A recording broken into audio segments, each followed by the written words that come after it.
Hey everyone, it's Tim from Linessa Farms Specialty and Heirloom Livestock. Thanks for joining us again today. So this is part 3 in our series where we're talking about why most of you are going to struggle to make money when it comes to raising your sheep and goats. And one thing that we haven't talked about yet is probably the most important topic that we're going to talk about. And this has to do with that one thing that most of you just aren't considering. And even if you think you're making money, chances are you're probably not. Stay tuned to find out more.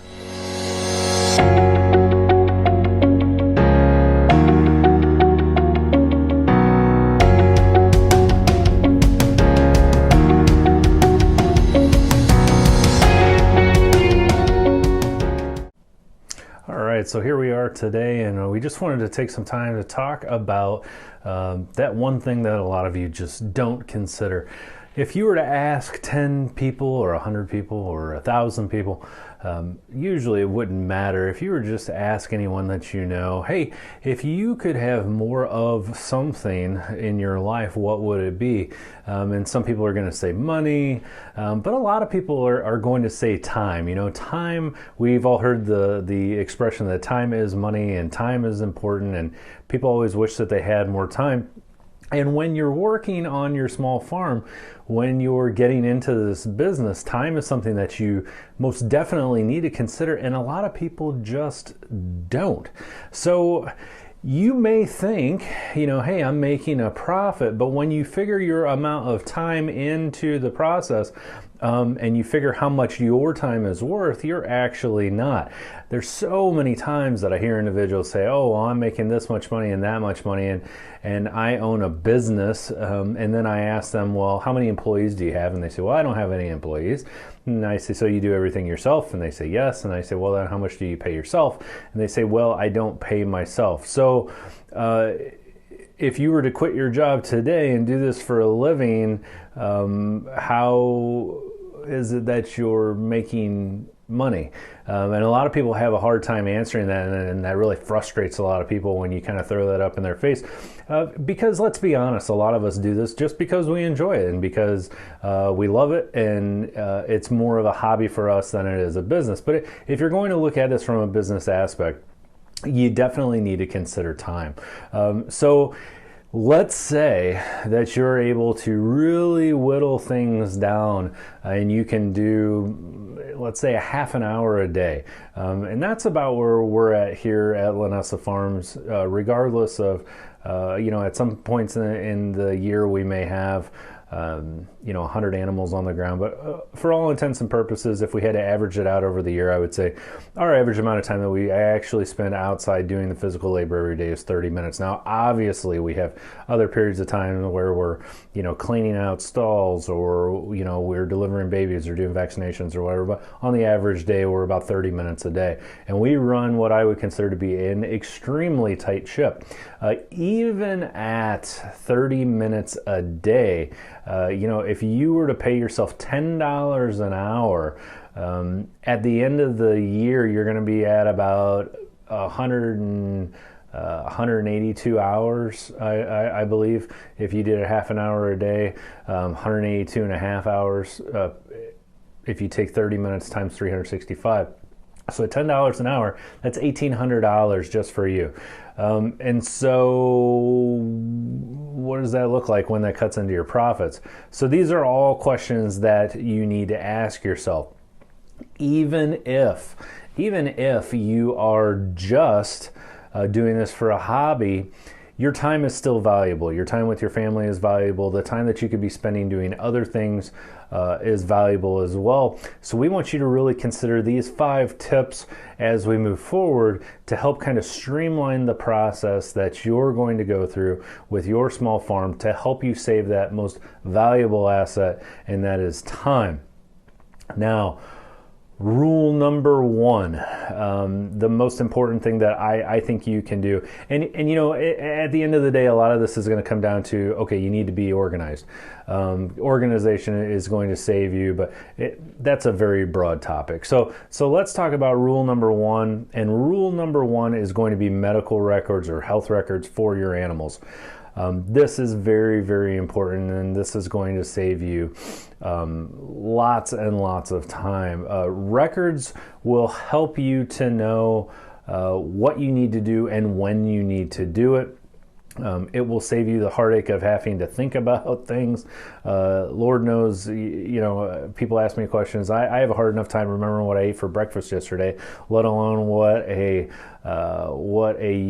lamb was born at weight-wise, or how many babies that you had last year, how many babies a doe had last year. This is the reason that we have our book, our records. We have a video about that. If you haven't seen it, click on the link above and we'll talk to you more about records and why they are important. But this is hands down a lifesaver. It saves a ton of time, and really it saves a ton of stress too. So with that being said, let's move on to point number 2. And this is a big sticking point for a lot of people. And this is feeding and watering. There is no reason why feeding and watering should be taking a long period of time for you. This is something that you can work out very, very easily. Now, a lot of you are going to be tempted to use round bales because of the ease of feeding and the amount of time that it takes. I get that. A couple things that I want you to think about is round bales are not appropriate all year round. We are not huge fans of our pregnant ewes and pregnant does eating on round bales. It can have adverse health effects on them. It can create animals that are overweight, and as we know from some of our previous videos, overweight animals are extremely dangerous when it comes to your productivity on your farm. So you can still be very efficient with square bale feeders. You can see some of the square bale feeders that we have here. It's all about, when you think about feeding, I want you to think about a few things. I want you to think about cleanliness, I want you to think about waste, and I want you to think about time. How clean is the food that they're getting? Are we keeping it off the ground? Are we keeping them from walking on it? Things like that. If you put it in and it's going to take them a day or so to eat it, is it going to remain fresh?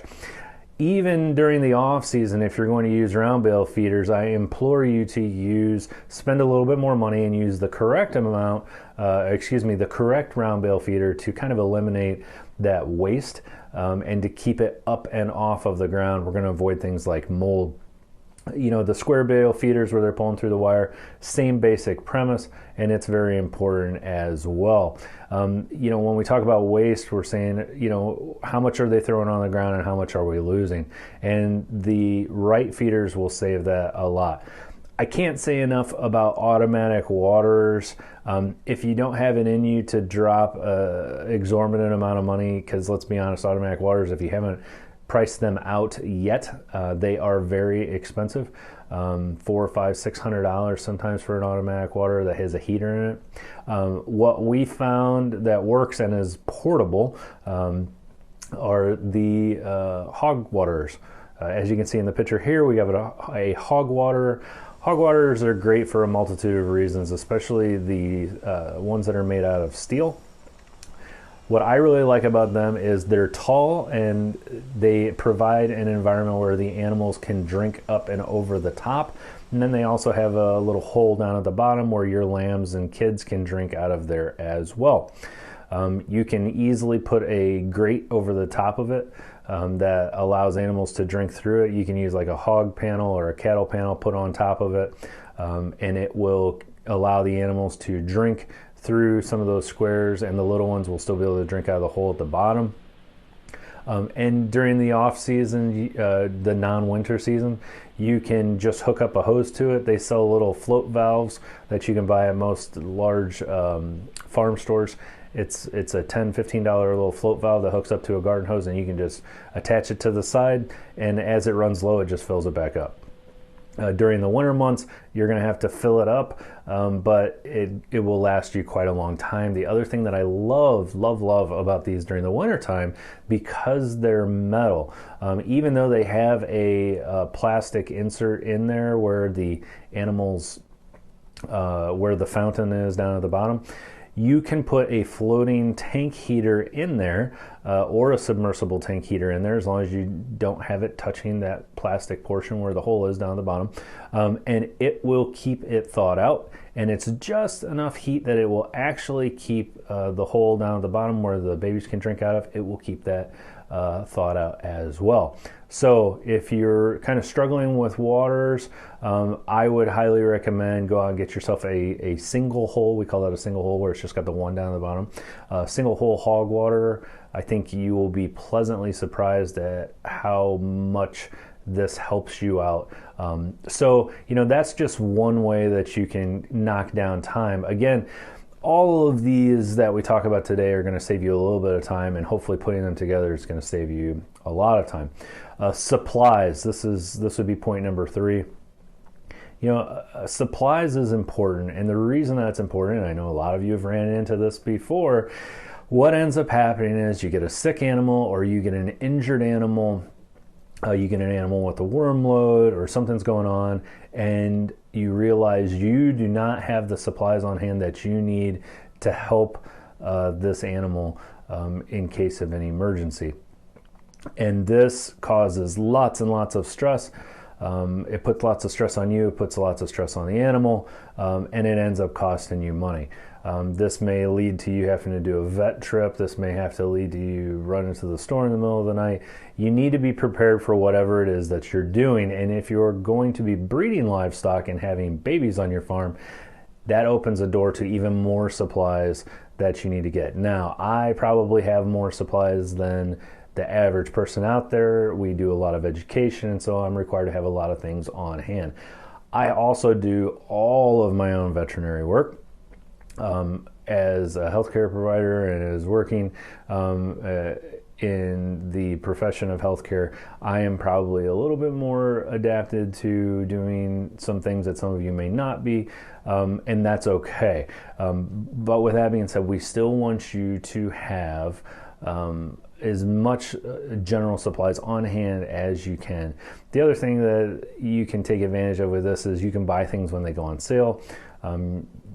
Boy, the other thing to consider that this just hit me was that, you know, auditing. I think of that when I like make a change in a video. I'm like, you know, I need to audit myself before I start and like look through things. It would save me a lot of time when it comes to editing. I'm probably not the best at editing, but you know, this is more of a conversation that we're having with each other than it is like you watching a robot give you facts. So we'll all get by with it just fine.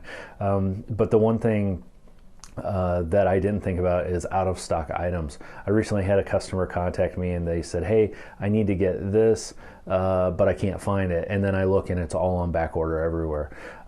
So, oh boy, now what do you do? So again, you know, supplies on hand, save yourself a lot of time, save yourself a lot of heartache.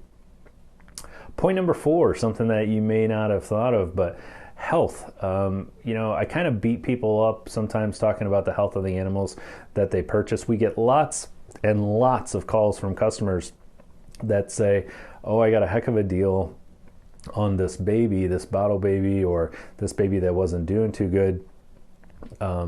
And my gut response to them is, no, you didn't. You didn't get a deal, and the reason that you didn't get a deal is because that sick baby that you bought more than likely is not going to grow up to be what it is that your farm needs in order to make money. And the other thing is that baby is now a time monster that is going to gobble up lots and lots and lots of your time and productivity that you could be using to do something else. So when it comes to buying livestock, again, and I know we've talked about this a lot of times in the past, we want you to get the best livestock that you can afford. And notice I didn't say registered, I said the best, the healthiest livestock that you can afford at the time. And this will save you lots of time in the long run. Things like general health, worm resistance, how well do they deliver babies, how well do they feed their babies. You know, these are all very important aspects to consider. For instance, if you have a ewe or a doe that you just love to pieces, but every year she has babies that she can't feed, and now you're out there bottle feeding a baby or two. Think of the amount of time, think of the amount of money that that is actually costing you. And when you crunch the numbers, is this you or this doe really making you money, or is she really costing you money? So again, overall health is a very, very important factor to consider. Probably the last thing, and there's lots and lots of honorable mentions, but the last thing that I want to talk with you about, point number 5, would be a handling system. So a handling system comes in extremely handy for a multitude of reasons. Obviously, you're not chasing animals around your pasture, and I don't care if you have 4 animals or if you have 400, having a handling system, even if it's something little and homemade that you just do yourself to catch animals and to pen them up, is going to pay you dividends. If you have a handling system, the best thing that you can do is get in the habit of doing all of your processing at the same time, all the time. So when you're worming, I want you to worm all of your animals at the same time. Don't just worm one this week and one next week. If you're checking them for worm loads, check them all at the same time. If you're vaccinating, vaccinate them all at the same time. And a handling system allows you to do this easier. It takes the stress out of running around and trying to catch individual animals. Now, I know a lot of you have been there. You've got an animal that is extremely difficult to catch, and that has negative consequences on the way you take care of them. It's not uncommon to see people that their unhealthiest animals are those that are the hardest to catch. And why is this? Well, if you've got to get out there and catch them to check them, and it's extremely difficult, chances are you're going to kind of write them off and be like, I'll get them next time, or I'll grab him or her next time when it's a little easier, when I have help. Get yourself a handling system, get them in there, get on a rotation, and this will save you lots and lots of time and headaches in the end. If I had to give an honorable mention here, and I kind of struggled with this one, and that would be manure and waste management. This is something that a lot of people don't think of in 2 regards when it comes to time. And the first regard is how much time and how easy is it going to be for me to clean up these pens? And the second point is how in the world am I going to get rid of this? And I will leave that up to you. We have some videos on manure management. I'll go ahead and attach one here that you can look at. But when it comes to manure management, you really, really need to have a game plan. Manure is a serious problem for a lot of people. And when you're doing your setup, you need to think about your layout. You need to think about making things easy for you to get around and for you to move around and for you to clean. And then you need to have a plan in place for how am I going to dispose of this? Am I going to sell this to someone? Or am I going to use this in my garden? Or am I going to spread this on my fields? Or what am I going to do with this? So yes, so I just threw a lot of information at you, but again, think about time. One of the best things that you can do for yourself is to just pick one thing. Just think of your routine and what you do with your animals, and think to yourself, what is something, just one little thing that I can do that can make this process easier, make this process faster, make this process more convenient and efficient, and just fix one of those little problems at a time. Some of these might not cost you any money at all. Some of these may cost you a ton of money, but you ultimately have the power to make these little changes that will make your life a lot better, and they will make you a lot more money. All right, I'm Tim from Linessa Farms, Specialty and Heirloom Livestock. Thanks for joining us again today, and I look forward to seeing you again next time.